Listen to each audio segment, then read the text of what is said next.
तो चलिए दोस्तों, आज हमारा एक ऐसा सब्जेक्ट है जिस टॉपिक पर हम आज बात करने वाले हैं, इस सब्जेक्ट के ऊपर रीजनिंग। हमने बहुत सुना है रीजनिंग रीजनिंग रीजनिंग। बहुत सारे एस्पिरेंट ऐसे बोलते हैं कि रीजनिंग बहुत इजी होता है। सर रीजनिंग बहुत इजी होता है। हाँ भाई, रीजनिंग बहुत ही इजी होता है, पानी की तरह होता है, स्कोरिंग होता है, बट टाइम कंज्यूमिंग भी होता है। आज हम इस वीडियो में बात करने वाले रीजनिंग को कैसे डील करना होता है। देखिए गाइस, रीजनिंग हाँ स्कोरिंग तो होता है, बट मतलब इसमें बहुत टाइम चला जाता है, और हमारा जो भी कॉम्पिटिटिव एग्जाम होता है वो टाइम लिमिटेड रहता है। जैसे कि एसएससी में 60 मिनट का गेम होता है, तो इन 60 मिनट में इन 25 क्वेश्चंस को, रीजनिंग का जो 25 क्वेश्चंस आता है उसको कैसे डील करना होता है, तो वो हम आज बात करने वाले हैं। ठीक है, रीजनिंग को स्ट्रॉन्ग कैसे करते हैं वो सब आज हम बात करने वाले हैं। देखिए, रीजनिंग का मैं अगर बात करूं तो रीजनिंग 2 टाइप्स का होता है। रीजनिंग 2 तरीके का होता है।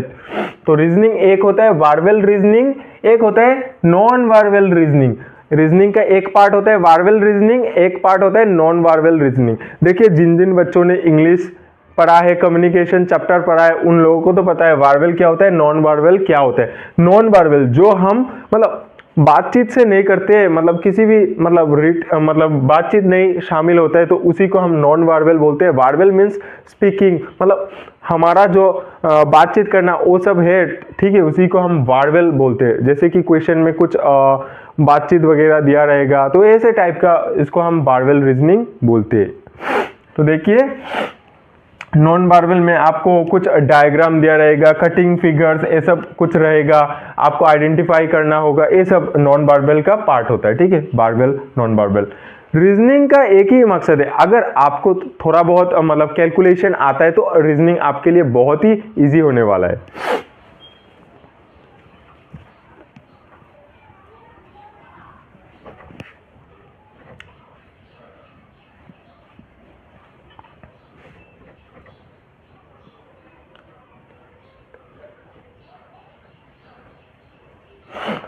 रीजनिंग का मैं अगर एक और मतलब बात करूं तो रीजनिंग में आपको क्या क्या करना पड़ेगा, analogy,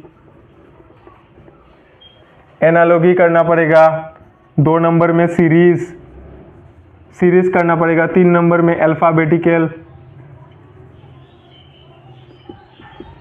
order, coding decoding,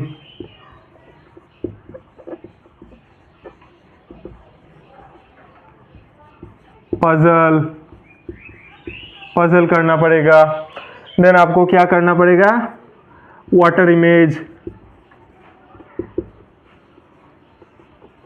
mirror image करना पड़ेगा। 7 नंबर में आपको क्या करना पड़ेगा, सिलोगिज्म करना पड़ेगा, ब्लड रिलेशंस,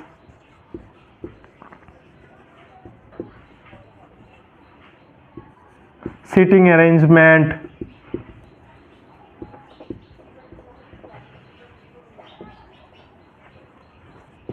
देखिए रीजनिंग का अल्फाबेटिकल ऑर्डर का अगर मैं बात करूं, सीरीज आपको कुछ स्क्वायर मिलेगा, इनटू, ऐसा मतलब डिवाइड, ऐसा कुछ सीरीज ऐसा रहेगा। आपको आइडेंटिफाई करना होगा कि ये कौन से सीरीज में आता है। ठीक है, एनालॉजी में भी कुछ ऐसा पैटर्न रहेगा, उस पैटर्न को आपको सिर्फ आइडेंटिफाई करना है, देन हो जाएगा। अगर मैं अल्फाबेटिकल ऑर्डर बोलता हूं तो ये बहुत ही अच्छा होता है। अल्फाबेटिकल ऑर्डर को आपको मतलब क्वेश्चन का सॉल्व करने का तरीका बहुत ही ईजी होता है, और स्कोरिंग भी रहता है। अगर अल्फाबेटिकल ऑर्डर आपको आ गया तो आप कोडिंग डिकोडिंग इजीली कर लेंगे। तो देखिए, अल्फाबेटिकल ऑर्डर में आपको क्या क्या सीखना पड़ेगा। अल्फाबेट का प्लेस वैल्यू, अल्फाबेट का प्लेस वैल्यू पता होना चाहिए, और ऑपोजिट प्लेस वैल्यू पता होना चाहिए। ये इसको मतलब करने का एक ऐसा ट्रिक्स होता है, इजोटी। देखिए, ई का वैल्यू होता है 5, जे का वैल्यू होता है 10, ओ का वैल्यू होता है 15 एंड टी का वैल्यू होता है 20 एंड वाई का वैल्यू होता है 25। इजोटी से हम इजीली आइडेंटिफाई कर लेते हैं। और बहुत सारा ट्रिक्स होता है, जैसे कि ऐसे B C D E F G H I J K L M, then M के नीचे आप लिख सकते हैं N O P Q R S T U V W X Y Z। अगर आप बिगिनिंग स्टेज में है तो आप इस फॉर्मूला को यूज़ कर सकते हैं। तो इस फॉर्मूला से आप ऑपोजिट वैल्यू पता चल जाएगा। जैसे कि देखिए ए का वैल्यू होता है 1, ऑपोजिट का वैल्यू होता है 26, बी का वैल्यू होता है 2, वाई का वैल्यू होता है 25, सी का वैल्यू होता है 3, सी का ऑपोजिट में वैल्यू होता है 24। ऐसे ये तो बिगिनिंग लेवल में आपको इस फॉर्मूला से निकलना पड़ेगा, ठीक है। वैल्यूज, फेज वैल्यूज, उसके बाद ऑपोजिट में क्या अल्फ़ाबेट है, जैसे कि ए का ऑपोजिट जेड है, कैसे। बट इसका भी कुछ इजी तरीका होता है। और प्लेस वैल्यू निकालने का एक सही तरीका इजोटी लगा सकते हैं। ई का वैल्यू 5 होता है, जे का 10 होता है, ओ का 15 होता है, टी का 20 होता है, वाई का 25 होता है। और इसका भी शॉर्ट फॉर्म बहुत सारा है। मतलब कैलकुलेशन फास्ट करने के लिए आप क्या कर सकते हैं, देखिए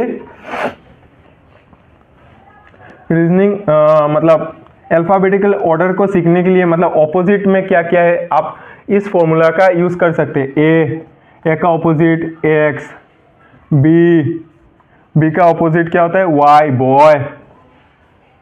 सी का ऑपोजिट क्या होता है, सी का ऑपोजिट 6, एक्स होता है, ठीक है। ऐसे डी का ऑपोजिट